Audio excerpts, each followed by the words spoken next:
Back everyone, and welcome to Get Rich Investing in Toronto Condos. My name is Rick Ruta, author of this book, available on Amazon.ca. Today is going to be a fairly short video, but an important one with a very important lesson. We're going to be talking about the power of leverage. Now, I'm illustrating this, as you can see on the screen, with a investment that I made in a Regent Park condo about 4 years ago. Back in 2018, purchased a condo for $350,000, putting a 20% deposit down. So I had a mortgage of $280,000. Now, if we look at that condo now, it's about a 393 square foot, so almost 400 square foot studio bachelor unit.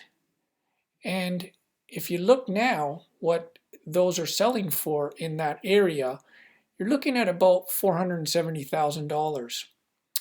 Now, if we were to sell it today and we subtracted the realtor costs and just the lawyer closing costs, paid off the mortgage, I'd be left over with about $170,000.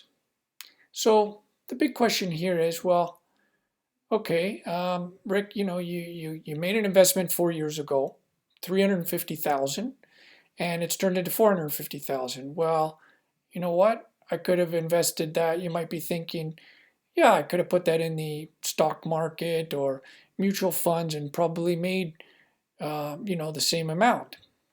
But one important thing here to note is that I didn't invest $350,000. My investment didn't go from $350,000 to $450,000. It actually went from $70,000 to $170,000. That's a very important distinction because, yeah, had I put cash, $350,000 on the condo and it turned into $470,000 and I sold it right now, that would be a $100,000 gain from $350 to $450.